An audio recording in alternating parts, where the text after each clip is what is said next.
Welcome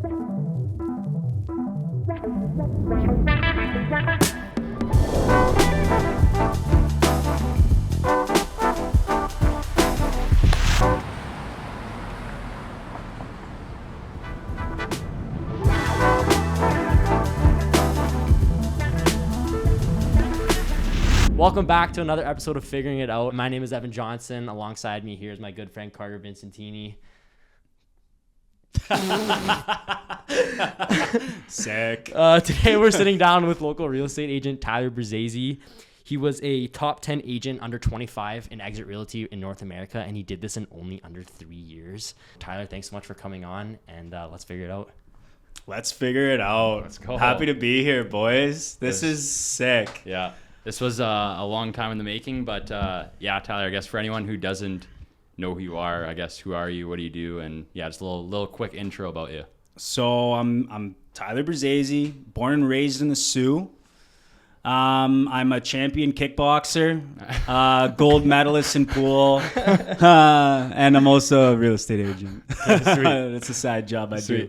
So I work for Exit Realty True North. I've been a realtor for 5 years, and yeah, I love doing my job, man. It's fun. Yeah, sweet. It's kind of cool rolling up to an actual property where your face is outside on the sign, and it's like we're coming in for a showing. Yeah. So want to tell us a little bit about where we are right now, like this place? We're at 911 Wellington Street East. It is built in 1914. It's a gorgeous home, tons of natural light, tons of character, natural charm.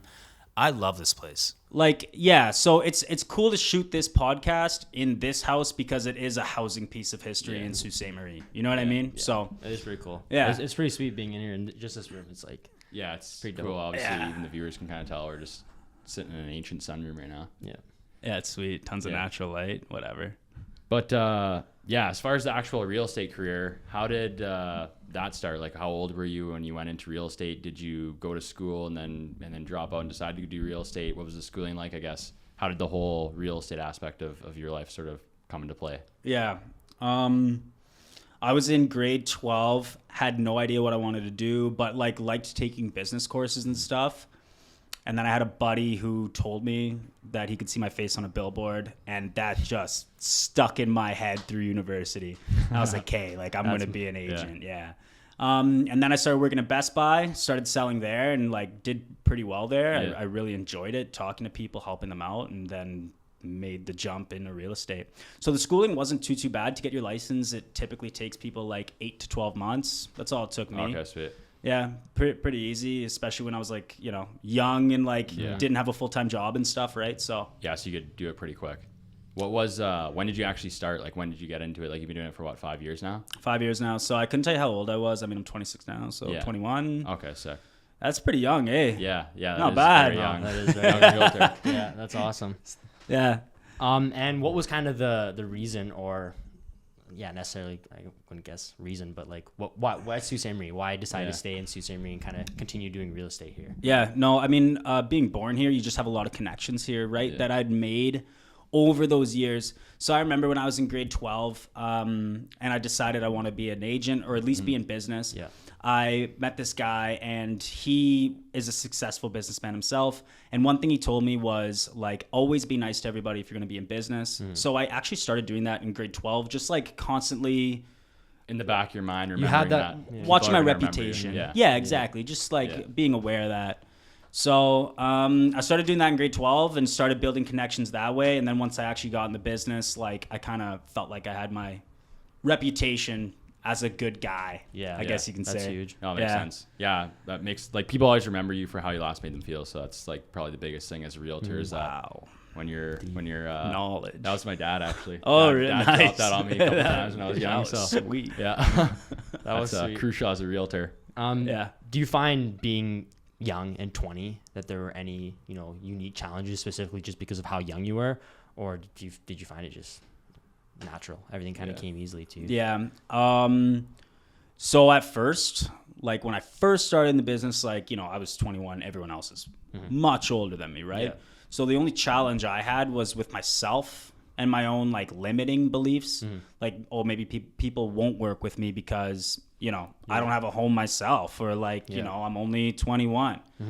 But then, you know, you start to figure out those are just in your head. Those are Yeah. limiting beliefs. And if you Yeah. take those beliefs away, you know, then you can start to thrive in the business and speak with confidence, and people feel that. You know what I mean? So Yeah. Fake it till you make it. I always love it. I love doing that. Like, play the part that you wanna be. Like, act and do things exactly how you see yourself doing it in the future. 100%. I know this guy, and he like keeps his phone background as this like guy in a movie that he really wants to be like James Bond kind of thing. Yeah. So whenever he looks at his phone background, it's James Yeah. Bond, and he's thinking like, okay, I want This to is emulate that. Yeah. You know what I mean? The limiting beliefs thing is huge too. Like, what I've realized is that you'll always like cross certain like milestones and goals and be like, oh, okay, now the next one actually seems achievable, but before it was like something you would never even imagine. And then you always just keep like your limiting beliefs just keep getting like checked off, and you're like, oh, okay, I guess this was actually possible. Now it's like the next thing. So it's actually like crazy how much you just like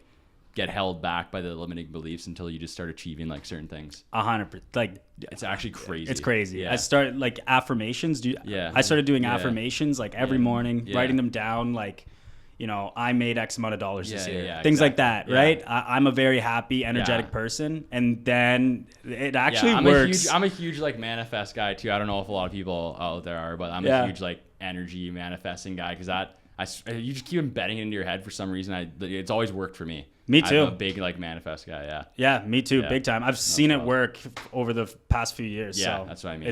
It's cool to like Yeah. see it come into fruition. Yeah. You know what I mean? No, actually, yeah, I love that. Do you think that confidence is like a great reason why you're so successful in the real estate game? Wow. Good question, man. Like, I guess so. Like, to be honest, like in any industry when you're dealing with people, the confidence is gonna go so far. I mean, you guys probably deal with it, right? And for sure, the confidence is extremely important. Yeah. 100%. While being a business owner, you got to be confident in whatever it is that you're doing, selling yourself, the service. So yeah, no, 100%. What has there been any crazy success stories in the past 5 years that have stuck out to you, like with a client or something? You're like, wow, that felt like great. Like I just, sold that home for over whatever, or this person, like we sold in under 24 hours, or is there anything in general? I don't know, but anything in general that like has stuck out to you over the last 5 years? Well, I mean, like during COVID, like Yeah, I guess. like almost a lot of houses were like that, like, but sometimes it even surprised us as agents. And I mean, it still happens. Not every house is like that anymore. Like, it's definitely relaxed since COVID, but during COVID, it was like, oh, a new record broke. Oh, a new record broke. Yeah, oh, yeah. wow, we Yeah. broke another Yeah, one. You yeah. know, it was just kind of Yeah. like it was happening. And as agents, it was almost difficult to advise your clients, but it always ended up working out for the best. Like, I've never had any deals go sour. I will say that with confidence. Yeah. Everything's played out very well. So has there been one that really stood out? I mean, Not really. I'm trying to think. There might be. Did you start it during COVID? No, I started pre-COVID. Oh, okay. Yeah. So would you say then the whole COVID thing in itself is was crazy. almost your success story, like that it had a positive impact on you? Yeah, I mean, I think Yeah. it did. Yeah, I think it had a positive impact Yeah. on like a lot of agents for sure. Which is like almost kind of refreshing in a way, because I feel like a lot of the times when we talk about COVID, like it's pretty negative. Like it was a disaster for a lot of people. I mean, the whole thing itself was a disaster, but like obviously it's nice to hear like there was some good of it, right? Yeah, like business was good Business for was us. booming. Yeah. But I don't know. There was also like, it's good for sellers, but it was hard for home buyers too, right? Like a lot of people got priced out of the market, Yeah. which, that's a negative thing, but Yeah. we have to adapt to what's going on Yeah. now. That's it. If you could sell any house or like work with any celebrity to help buy, who would it be and why? Good question. Curveball. I would probably say Tony Robbins. Oh, Do you know he's such a stud, man. Like the energy he has, like the way he can, like, I don't know. I feel like I would learn so much from that guy. He's also got a massive house, I'm pretty sure. Oh, I'd love to sell it. I've seen Get me in there. I've seen the house tour of him. He's like a motivational speaker and stuff like that for anyone who doesn't know what Tony Robbins is, but yeah, he's got a massive place, so that'd be a plus too. Yeah, he's like a business guru. Yeah. Like one thing he taught me actually is that money's a byproduct of your business, Yeah. right? And it's a byproduct of who you are. Yeah. More so No, than I your agree with that. business. Yeah. No, he's So sick. yeah, one thing Tony taught me, I took one of his seminars this year. Oh, really? Yeah. Oh, that's yeah, sweet. he does online seminars, Yeah, right? yeah. So I took one and I just kind of listened to what he had to say. And a big thing that he has to say is like, you know, if you are working on yourself all the time and investing so much energy in yourself through different things, let's say affirmations, meditation, working out, you're going to start to build that confidence. And then you can start to help people.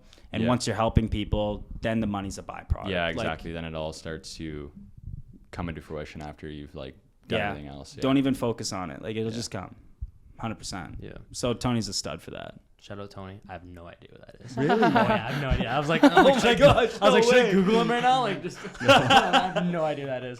But No way. playing on like the kind of silly questions there, like obviously, but like, what was like the weirdest kind of listing or like sale you had to do? Like, do you ever have to sell like a haunted house or something? Like anything crazy like that? I've never sold a haunted house, but I know one agent who okay, so she took her listing photos, okay, and the photos, they look great, and then we looked at them again, and we swear we saw someone in the window, and it was this old house, vacant house, like no one had lived in there, but we swore, you know, someone was there, okay. And so I had to show the house like I was a gonna say. few days later, Yeah. and you know my nerves are up. I'm not 100% sure, right? And I swear to God, we go upstairs into one of these rooms, and in the closet, the agent's name is like written in crayon, and it was just one of those weird things. I'm like, oh my gosh, like actually, yeah, that's creepy. Yeah, whoever owns that house, sorry, that sucks. you have some tenants. Holy. Charge them rent. I'm curious just because we're all kind of here together, and I'd just love to know, like, get a little bit of the scoop. What's it like working with this kid? Because you guys work a lot closely together, and, Yeah, we do. I've been working, I guess, with each other for a couple years now, at least, couple of right? years. Yeah. Oh, it's brutal. no, it's been going pretty Yeah. well. Like, No, it's great. you're the marketing guru. Like, you helped me out with a lot of stuff, man. Yeah. You got me very comfortable with like being on video. I mean, look at what we're doing now. Yeah. Wouldn't have thought we'd be doing this. So yeah, you've been a stud for that. Yeah. No, Yeah, it's been no. great. Yeah, we've been working together for a while. Tyler's makes it very easy. Just taking it week by week and continuing to build the marketing machine. But no, it's fun. Yeah, it's great. Yeah, Beautiful. it's a bromance. It's a bromance. It's a beautiful relationship. Yeah, we've been talking about like even but just before this about how like comfortable you got me with being on camera. Yeah. Like I wasn't really super into that before, and now you know Gets easier. Yeah. it becomes Yeah. so much easier, Yeah. and like it's being pumped out on Facebook, which I wasn't super comfortable with before Yeah. again, and I don't know, it's cool to difficult. see. It's hard. No.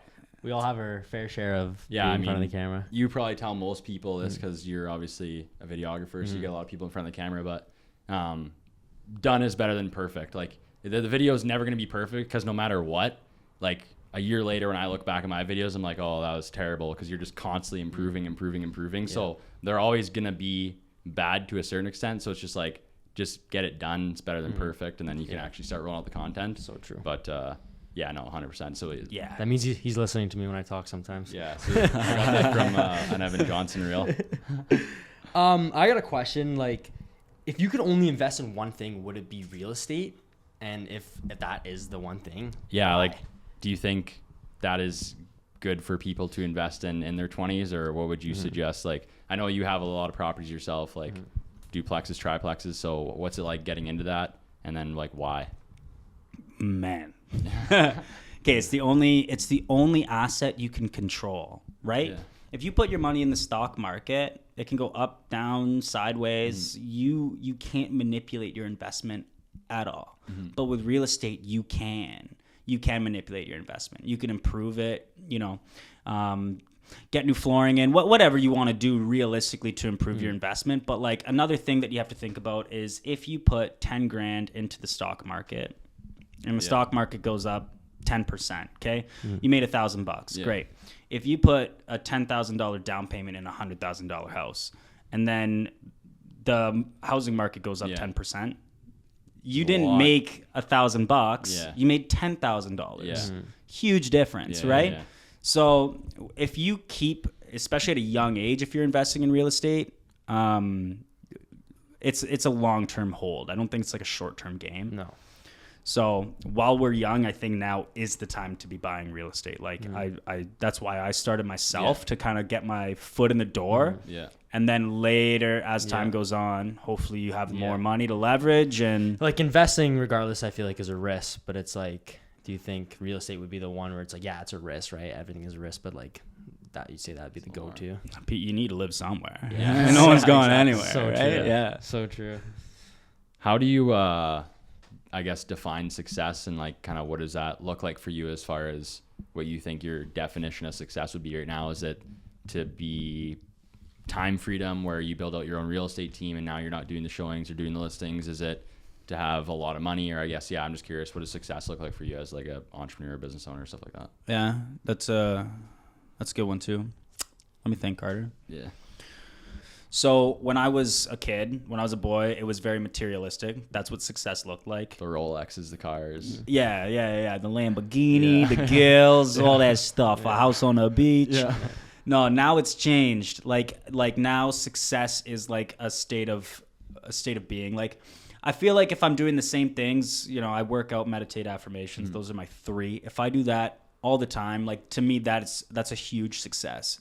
Like now it's about the richer things in life for me. Like I want to have a family. I want people to care about, you know what I mean? Someone beyond myself is huge. Yeah. And don't get me wrong, like real estate and building my business is huge. Yeah. Obviously that's a part of the story, that's a part of the success, but I view business as a reflection of how well you're doing in Overall. life. Yeah, it's a reflection of who you are. If my business is healthy, I'm healthy. If my business is not doing well, I'm probably not doing well. And that's so true in like a business where, if I don't sell anything, I don't make any money. You know what I mean? I am my business. Yeah. So, my success has definitely changed over time. You know what I mean? So building on that, like, then what advice would you give to someone who's maybe in high school or their early 20s as well, who wants to maybe get into real estate? Like, what are you saying to them? What's your advice? You got to bite the bullet and go for it. You need to have the confidence in yourself. And you need to be a type of person that is always looking to improve. Like, I'm competitive, so I'm competitive with myself. I'm trying to beat myself every day. I'm competitive with other agents too. Like, we collaborate and stuff, but we are competitive at the end of the day. You also have to be extremely organized, but when you're that young, there's so much space for you to grow into the business. You have so much to learn. You know what I mean? Like, so just basically don't be a realtor. Tyler's got this market covered. So I mean, go somewhere else. Yeah. Sudbury's open. How do you still stay motivated and stuff like that doing this for 5 years? I'm sure like eventually you start to become complacent with just hoping that you're going to do X amount every year and whatnot. But I guess, how do you still stay motivated to do what it is that you do or try to achieve bigger goals? Like, what does that look like for you? Yeah, it's that competitive drive again. Every year, just trying to beat myself. You know what I mean? Yeah. Yeah, that's all I really got for you, man. Like, okay, makes sense. Yeah, just your own personal goals and just being competitive with more so yourself and just trying to do better and better every year then. 100%. Every year, I'm trying to beat myself from last year, sell more than I did the year before, and work out harder, eat more. Makes sense. So Tyler, what's the next 5 years look like for you, man? Like, what can we expect from Tyler Burzese? Yeah, you'll see me consistently at the tap room and in front of 1,000 houses, I swear. Okay, sweet. That's good. Good solid 5-year plan there. That's awesome. Well, Tyler, thank you so much for coming on again. It's been an absolute blast. Episode, this is 3 now, season 2. Yeah, starting to roll in. And where can the people find you on social media, things like that? Where can we follow you? At Tyler Burzese. TYLERBURZESE. Sweet. Well, thank you very much, Tyler. Like, subscribe, and we'll see you in the next one.